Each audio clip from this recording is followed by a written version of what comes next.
जब मैं लिख रहा था मेंस तभी मैंने सोच लिया था कि अगर सेलेक्ट हो गया तो ये चीजें बताऊंगा जरूर। हर पेपर के बाद ऐसा लग रहा था कुछ तो गड़बड़ करके आया हूं मैं इस पेपर में। हर पेपर में लास्ट में 2 और 3 क्वेश्चन कॉम्प्रोमाइज हो रहे थे मुझसे। कुछ क्वेश्चन होते हैं सर मेरे को आंसर नहीं पता, लेकिन मैं फिर भी कुछ भी लिखा हूँ। तो अगेन मैं ये भी बोलना चाहूंगा कि अगर बाई चांस यूपीएससी टॉपर्स की आंसर शीट निकालने लगता तो सर जितना जो ग्लोरिफिकेशन है ना वो थोड़ा कम ही हो जाता है। जो हम लिख के आए हमें पता है हम क्या लिख के आए। Correct. You don't have to write 20 perfect answers to clear mains. I think वो पॉसिबल भी नहीं। क्वेश्चन हमेशा यूपीएससी ऐसे एक दो डालेगा कि अगर आप उसमें परफेक्ट आंसर लिखने बैठ गए तो यू लीव गुड क्वेश्चंस जिसमें आप अच्छा आंसर लिख सकते हैं। I just give you a instance here.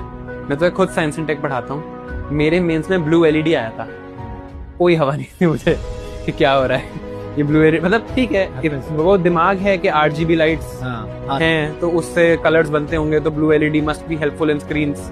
तो कुछ बहुत लिख दिया था, ऐसा नहीं है कि बिल्कुल ब्लैंक छोड़ दिया। मुझे तो ऐसा लगता है कि अगर मेंस में 20 क्वेश्चन है, 12-13 आप बढ़िया से लिख के आते हो, 3 आप एवरेज लिख के आते हो और 3-4 आप बिल्कुल ऐसे बस किसी तरह ये कहने को लिखा हुआ कह सकते हैं।